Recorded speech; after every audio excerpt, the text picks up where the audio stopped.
Hey this is फाइक। आज हम एक न्यू कोर्स लॉन्च करने वाले हैं जिसका नाम है एंगुलर जीएस। एंगुलर जीएस के बारे में हम इस सीरीज़ में देखेंगे कि एंगुलर जीएस क्या है, एंगुलर जीएस के कंपोनेंट्स किस तरह काम करते हैं।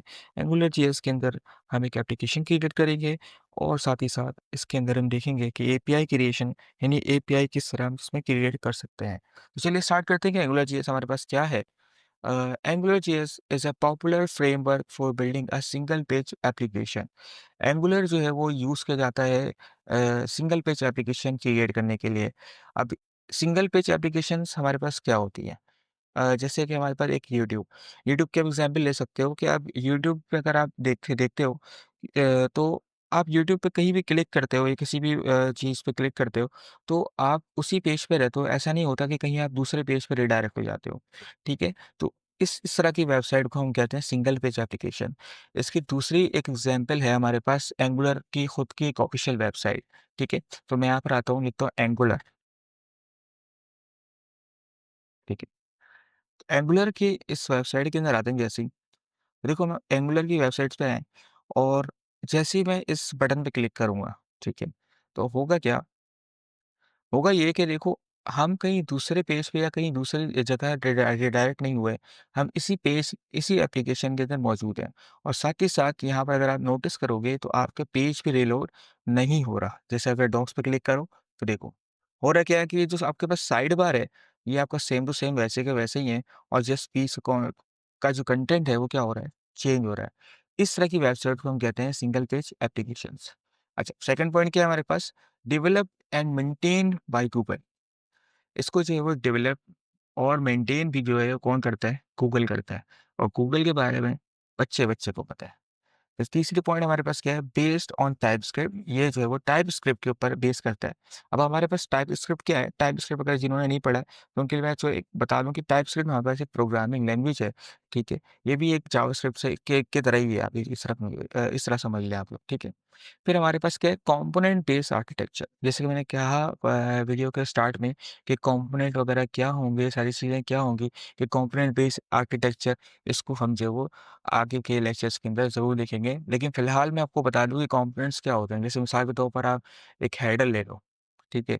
या एक आप स्लाइड ले लो या फिर आप फूटर ले लो। इसको आप क्या कर सकते हो, इसके लिए एक अलग-अलग कंपोनेंट क्रिएट कर सकते हो और इनको अलग-अलग जगह पर रख के एक ही मतलब इनको जैसे मिसाल के तौर पर होम का पेज अपना अलग बना लिया, अबाउट का पेज अलग बना लिया, कॉन्टेक्ट्स का पेज अलग बना लिया। इसका आप एक पूरा एक क्या बना सकते हो, कंपोनेंट बना सकते हो और उसको आप एक जगह पर रख के इसको कॉल करवा सकते हो, ठीक है? ख़ैर जब हम इसको आगे के लेक्चर में देखेंगे तो उसको क्लियर कर लेंगे, ठीक है? तो नेक्स्ट हमारे पास क्या है? Key concepts in Angular architecture and community.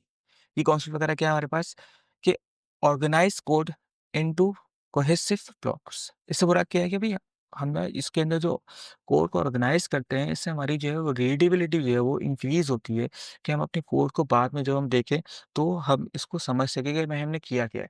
इससे फ़ायदा ये होगा कि भई हम जब अपने बहुत जब हमारा कोड हो जाता है, बहुत ज़्यादा कोड हो जाता है, हमारी एक बिग एप्लीकेशन क्रिएट होती है और एंगुलर के अंदर ज़्यादातर हम बिग एप्लीकेशंस ही क्रिएट करते हैं, तो उसके अंदर कोड्स जो है वो बहुत ज़्यादा हम लिख लेते हैं, ठीक है? तो अगर हम कोड को मैनेज नहीं करेंगे सही तरीके से तो हम क्या होगा कि जब थोड़ी देर बाद किसी उसी अपनी ही कोड को जब हम रीड करने बैठेंगे, तो अक्सर ऐसा होता है कि हम अपने ही कोड को भूल जाते हैं, ठीक है? फिर ये क्या किया है कि बहुत मिक्स हो जाता है, तो हमारे पास जो रीडेबिलिटी है वो एनहांस हो जाती है। किसके मदद से? आर्किटेक्चर की मदद से, जो आर्किटेक्चर हमें एंगुलर प्रोवाइड कर रहा है कंपोनेंट की शक्ल में, ठीक है? जैसे यहाँ पे लिखा हुआ भी है control HTML views and handles user interactions. Components ये काम करता है हमारा। है, उसके बाद हमारे पास क्या है? राउटिंग। राउटिंग भी हमारे पास एक फीचर है एंगुलर के अंदर।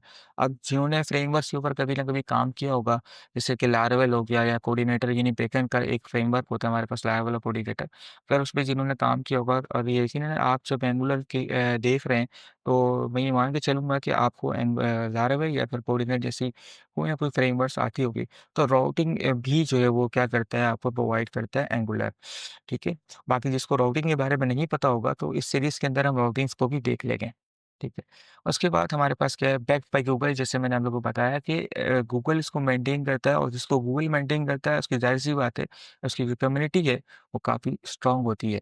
अब कम्युनिटी स्ट्रॉन्ग होने से हमें क्या फ़ायदा होता है कि इसके अंदर जो बग्स वगैरह होते हैं, यानी हम कोई कोड वगैरह कर रहे हैं, एरर वगैरह आ गया, तो उसके जो सॉल्यूशंस आपको इंटरनेट पे जो है वो बआसानी मिल सकेंगे। तो ये था हमारा आज का टॉपिक कि एंगुलर्स क्या होते हैं।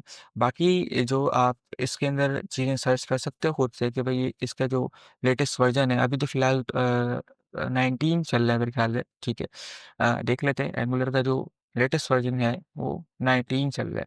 तो अभी जो मैं वीडियो बना रहा हूँ अभी 19 चल रहा है, तो हो सकता है जब आप बाद में देखें तो न्यू वर्ज़न जो है वो अपडेट होकर आ जाए एंगुलर के लिए। ठीक है? तो फ़िलहाल तो इस वीडियो के लिए इतना ही है। नेक्स्ट वीडियो में हम देखेंगे कि किस तरह से हम एंगुलर को अपने कंप्यूटर के अंदर इंस्टॉल करेंगे और एक फर्स्ट पेज बना के देखेंगे, फर्स्ट एप्लीकेशन क्रिएट करके देखेंगे। तो थैंक यू सो मच। अल्लाह हाफ़िज़।